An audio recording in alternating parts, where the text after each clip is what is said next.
A paz do Senhor, meus queridos irmãos, meus amigos, prazer ter você conosco aqui em nossa aula da Escola Bíblica da Revista da Assembleia de Deus no Brasil. É um prazer mesmo contar com a sua presença, certo de que Deus há de nos abençoar nesta ministração. Estamos iniciando nossa nesta revista mais um trimestre a ser estudado. Por conta disto, nós temos aqui a lição de número 1, abrindo então este trimestre. E a lição é o início da caminhada. O início da caminhada é um tema por demais interessante e eu creio que será valioso para todos nós. O texto áureo está em João 3, e versículo de número 3. Jesus respondeu e disse-lhe: na verdade, te digo que aquele que não nascer de novo não pode ver o reino de Deus. Verdade prática, o novo nascimento marca o início da jornada do crente em Jesus Cristo. Nós temos aqui também a leitura bíblica em classe, João 3, do 1 ao 8, que você pode acompanhar aí também no conforto da sua casa e também com o exemplar da sua Bíblia.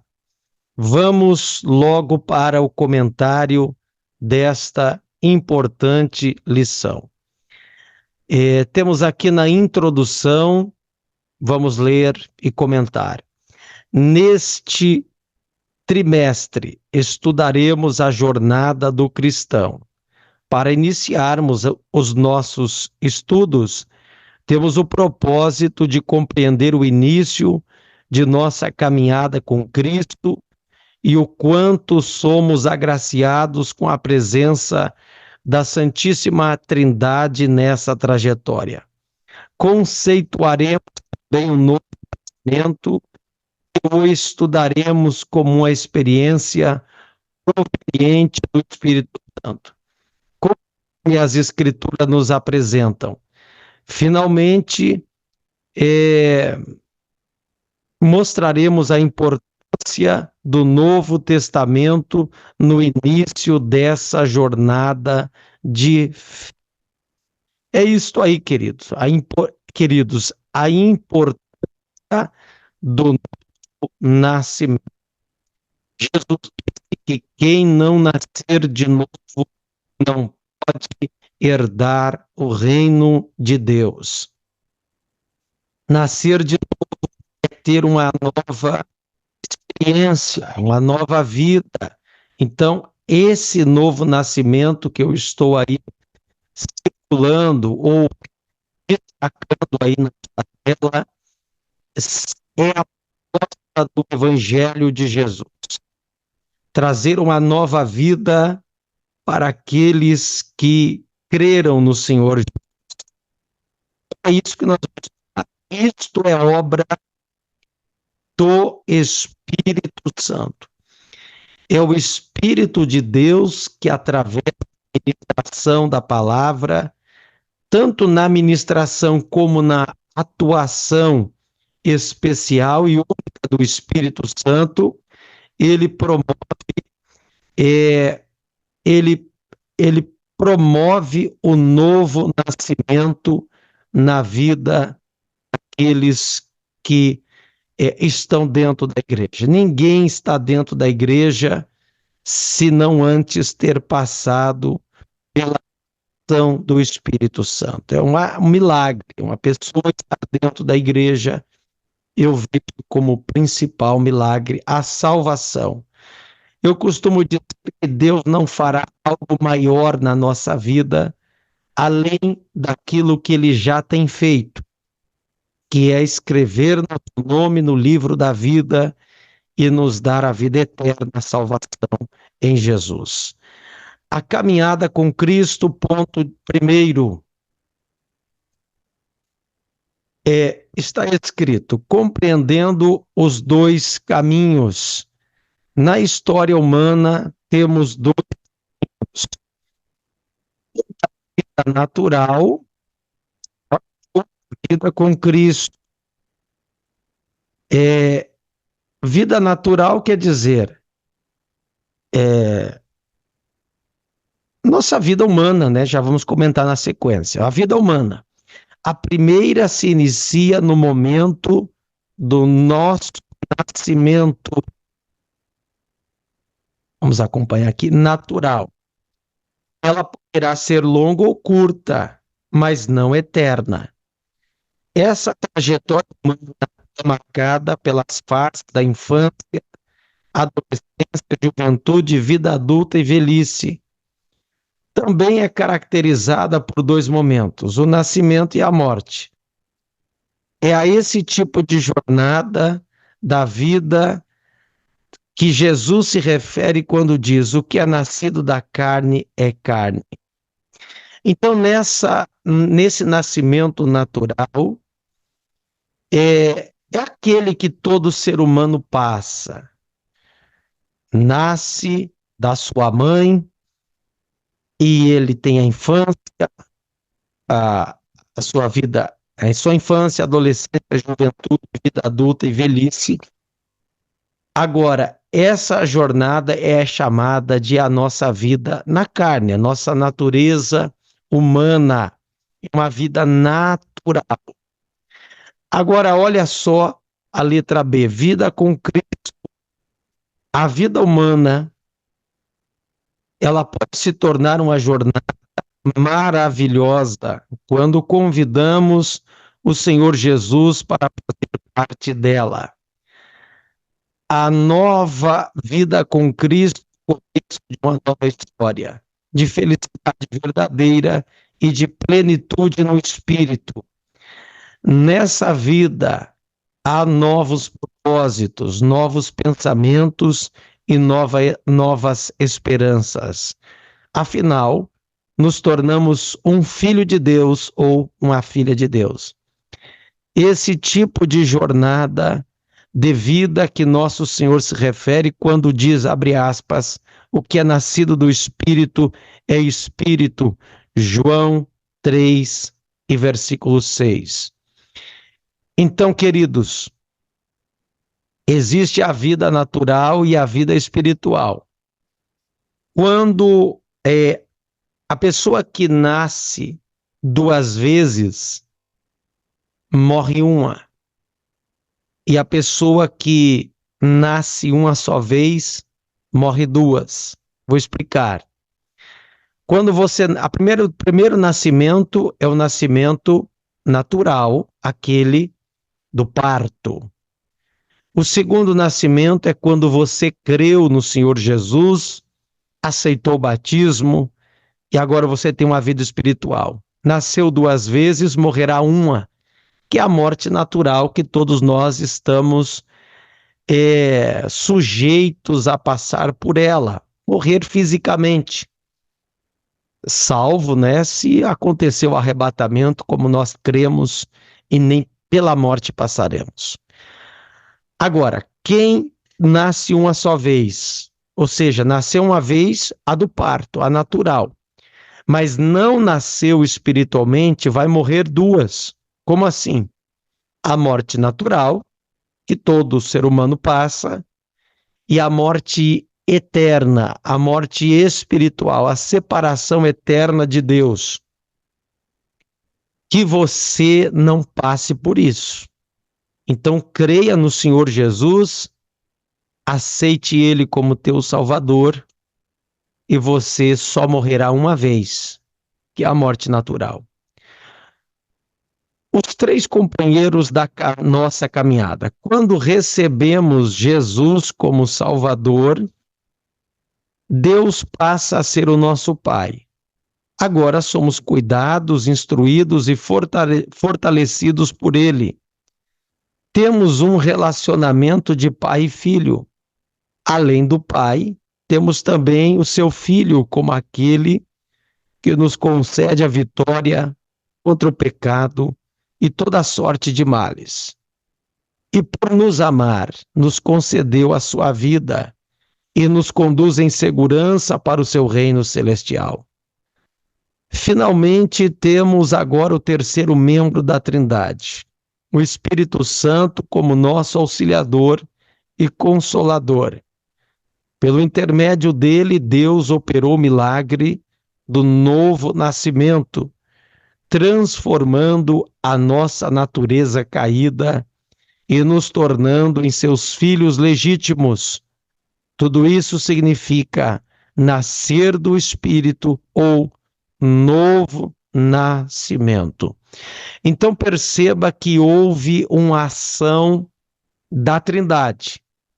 O Pai agiu, o Filho nos concedeu a graça e o Espírito Santo trabalhou em nosso coração para que o mesmo fosse quebrantado. O véu a venda que estava sobre nossos olhos foi tirada e podemos ver a salvação que há em Cristo Jesus. Então isso é importante. Esse novo nascimento aconteceu por obra de Deus. E é isso que vamos agora estudar aqui no ponto 2. O novo nascimento. Por que precisamos do novo nascimento? No início do diálogo entre Jesus e Nicodemos. O termo, abre aspas, homem, se destaca. Esse substantivo masculino do grego anthropos, que significa homem, tem um uso genérico no texto e, por isso, seu sentido inclui todos os seres humanos. Assim, o Senhor Jesus afirmou que Nicodemos precisava nascer de novo. Um novo nascimento vindo diretamente do céu. Como homem, ele estava na condição caída de todos os seres humanos, abre aspas, porque todos pecaram, Romanos 3:23. Nesse sentido, todo ser humano precisa passar pelo processo de regeneração, experimentar uma ação divina no interior, ou seja, nascer de novo. O que é regeneração? Gen, né, vem de Gênesis, começo, seria um recomeço. Ser gerado outra vez, nascer de novo. O homem, o ser humano, o homem e a mulher estava com a sua natureza caída. A Bíblia diz: todos pecaram. Não tem ser humano que não estava na condição de pecador. Mas Deus encerrou todos debaixo do pecado, vai dizer a Bíblia, para com todos usar de misericórdia. Quando a pessoa crê no Senhor Jesus, ela é refeita, recomeçada, renascida, regenerada pela obra do Espírito Santo de Deus. É a graça de Deus, a misericórdia de Deus agindo com o ser humano. A religião não faz nascer de novo. Nicodemos era um príncipe dos judeus, ou seja, religião ele tinha. Muita gente é religiosa, mas não é salva. Muita gente está escondido atrás de uma religião, de uma capa, de uma roupagem, do rótulo de uma religião, mas não tem relação com Deus, não tem intimidade com Deus, nunca nasceu de novo, nunca passou por uma transformação. Então é por isso que aqui começa dizendo que a religião não faz nascer de novo. Porque religião Nicodemos tinha. Ele era fariseu. Ele era do judaísmo, mas não era o nascido de novo. Vamos ver aqui. A inclusão do termo, abre aspas, fariseu, do relato, evidencia que era um homem bem enraizado na religião judaica. Ele conhecia profundamente Deus, segundo a tradição monoteísta do judaísmo. Os ensinos da lei e dos profetas e a história do seu povo. Mas, ao que se nota, sua tradição não oferecia o que a sua alma precisava. Por isso, Nicodemos foi ao encontro de Cristo, identificando nele o real poder de Deus. Conforme podemos comprovar nestas suas palavras, abre aspas, ninguém pode fazer estes sinais que tu fazes. Conhecendo bem o coração desse príncipe dos Jesus foi direto ao ponto.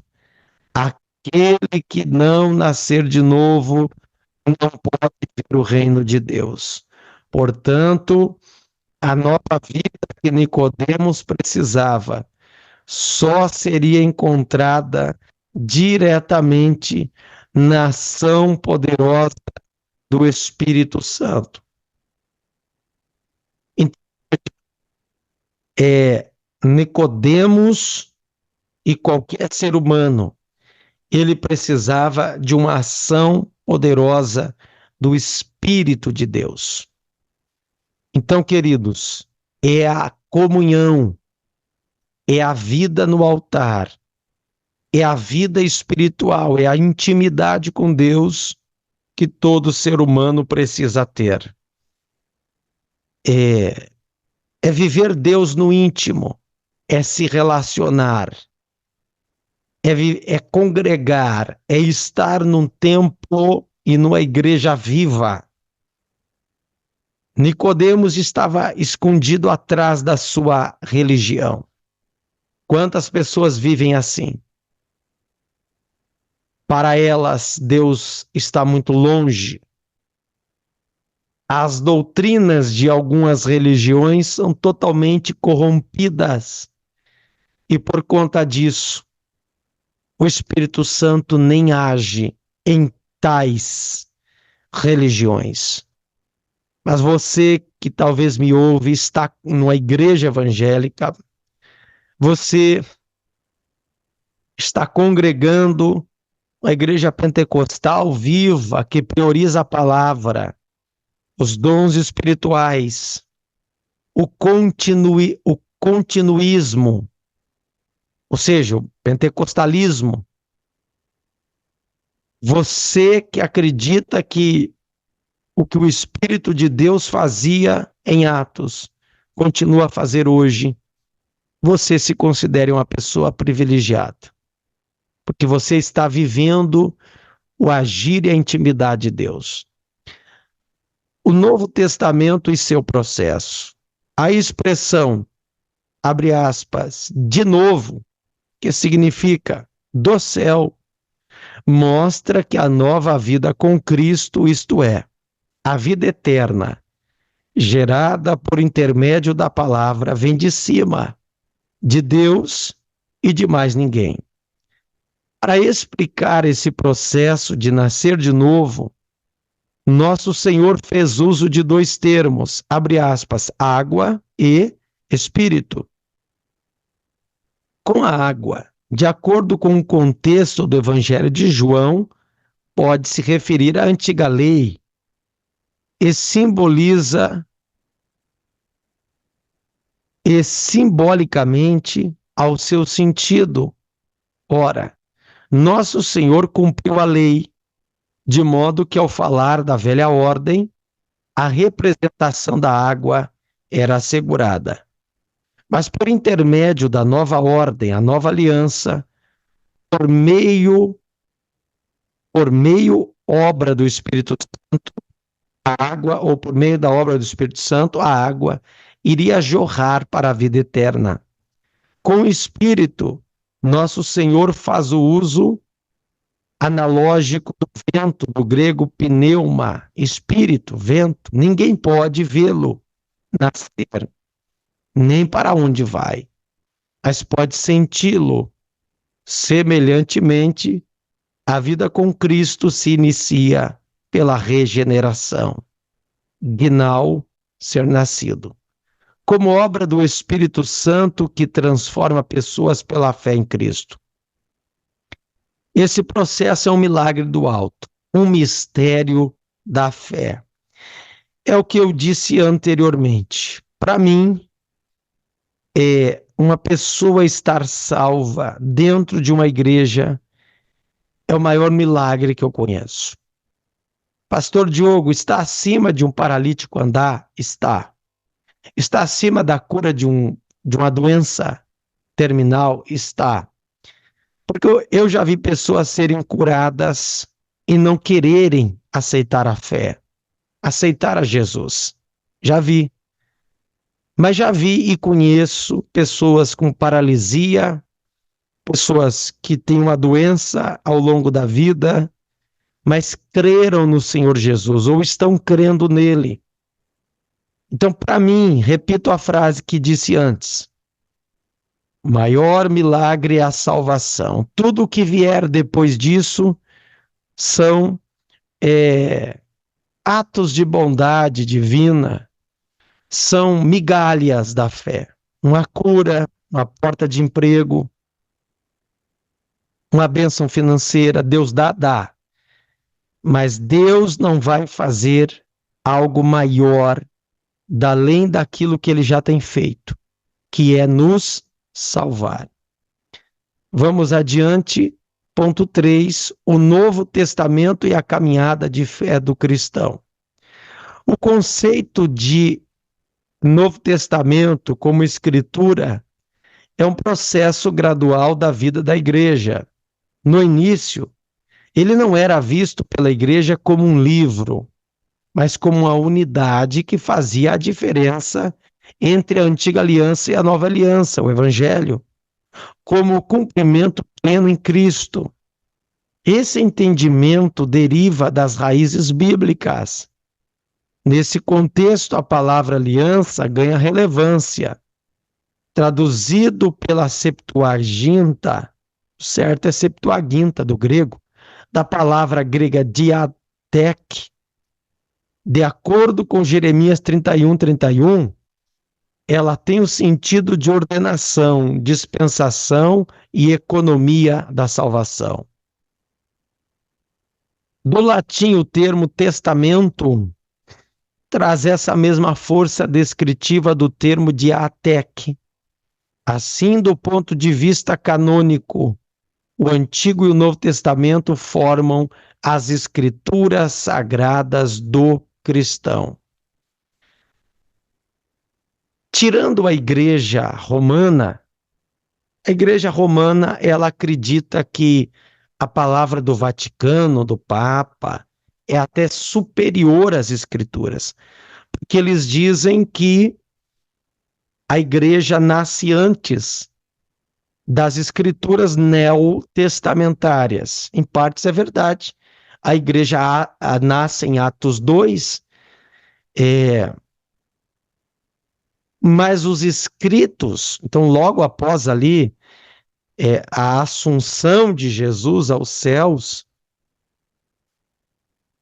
50 dias depois aí da sua ressurreição, lá pelo ano, então, 29, depois de Cristo, e um erro aí no calendário gregoriano, já se inicia a igreja. Mas os primeiros escritos neotestamentários vão ocorrer lá pelo ano 49, que é a carta aos Gálatas. Então, que é o primeiro escrito do Novo Testamento, segundo a maioria dos estudiosos. Então, queridos, realmente a igreja ela nasce primeiro que os... Perdão. A igreja nasce primeiro que os primeiros escritos do Novo Testamento. Então a igreja romana acredita que ela é superior aos escritos do Novo Testamento. Por isso que o Papa, o Vaticano, cria leis, eles criam dogmas que eles entendem que devem ser obedecidos, que isso tem quase peso bíblico. No entanto, nós reformadores, nós evangélicos pentecostais, acreditamos na sola escritura, ou seja, a Bíblia é superior à palavra de qualquer ser humano. A palavra de Deus é superior a qualquer dogma, tradição ou costume de qualquer segmento religioso. Então, as escrituras fazem parte desta nova aliança. A aliança está derramada nos escritos e Deus só cumpre a sua aliança quando obedecemos a sua palavra. Palavra tem prioridade, ela tem a primazia, está acima de qualquer estatuto, tradição, costume do homem. A palavra, ela tem a primazia, a prioridade. O tema principal do Novo Testamento, o tema central do Novo Testamento é a pessoa de Jesus Cristo. Esse é o tema, é o cerne. A espinha dorsal do Novo Testamento é Jesus. Eu creio que até no Antigo, a promessa do Messias, a palavra, porque ele é a palavra que se fez carne, então Jesus acaba sendo o centro de toda a Escritura. Ele mesmo disse, ele pregou aos discípulos tudo o que dele se achava escrito na Torá, na lei de Moisés, nos Salmos e nos profetas. Então, Jesus é predito desde o Antigo Testamento, desde o Tanar, a Bíblia do Antigo Testamento. Há diversos personagens apresentados nesse documento sagrado, mas todos ganham relevância apenas quando estão relacionados à sombra de Nosso Senhor. Tudo se volta para a pessoa de Cristo, posto que seu ministério tem uma ênfase salvífica, cujo interesse maior é o de reconciliar o mundo com Deus. A importância do Novo Testamento na caminhada do cristão. O Antigo Testamento tem grande importância para o povo de Deus. O Senhor Jesus dividiu, evidenciando 3 categorias que apontavam para a sua pessoa: lei, profetas e escritos. Contudo, o cristão deve começar sua jornada de fé pelo Novo Testamento. Esse documento sagrado reflete o desenvolvimento da revelação divina, envolvendo a vida e o ministério de nosso Senhor Jesus Cristo, no qual se desdobra todo o plano arquitetado por Deus a respeito da nossa salvação. No Antigo Testamento temos a promessa, no Novo, o seu cumprimento. Nesse testamento temos a consumação do plano do Pai em Jesus, para que o ser humano fosse reconciliado com ele e iniciasse uma nova jornada de fé. Queridos, a Bíblia, ela é toda a palavra de Deus, desde o Gênesis ao Apocalipse. Eu vejo o Antigo Testamento não como algo passado, obsoleto, de forma nenhuma. Claro que a sua parte religiosa, cerimonial, os sacrifícios de animais se cumpriram na pessoa do Messias, do Cristo, o Senhor Jesus. As leis civis que estão no Antigo Testamento, que pautaram e rege as leis das nações, devemos cumprir a lei do nosso município, nosso estado e nação. Claro, se elas não ferirem a palavra de Deus. Agora, as leis morais do Antigo Testamento continuaram e estão em vigência no Novo Testamento e na nossa vida odierna, na nossa vida atual. A palavra de Deus é toda, desde Gênesis ao Apocalipse. Conclusão: a jornada com Cristo tem início com o Novo Testamento. Ela se estende por meio de uma longa peregrinação espiritual até o relacionamento perfeito com Jesus. Nessa peregrinação, os que começaram a nova vida com Cristo podem contar com a presença do Pai, do Filho e do Espírito Santo. Assim seremos guiados pelas palavras do Novo Testamento que tratam da vida, morte e ressurreição do Senhor Jesus, em que a nossa fé está fundamentada. É isso aí, queridos. No Novo Testamento, após termos crido no Senhor Jesus, recebemos a presença do Deus bendito, do Pai, do Filho e do Espírito Santo em nossa vida. Somos guiados, direcionados pela palavra e pelo comando do Espírito Santo. Isso traz vida e traz a esperança da vida eterna. Assim, a nossa fé está fundamentada nessas coisas. Obrigado por ficar até aqui conosco, convidando você para já ficar atento na próxima lição, que será ministrada na próxima semana, a lição 2, cujo tema será a escolha entre a porta estreita e a porta larga. Não perca essa importante lição. Deus abençoe sua vida. Obrigado, obrigada por ficar até aqui conosco. Deus te abençoe em Cristo Jesus.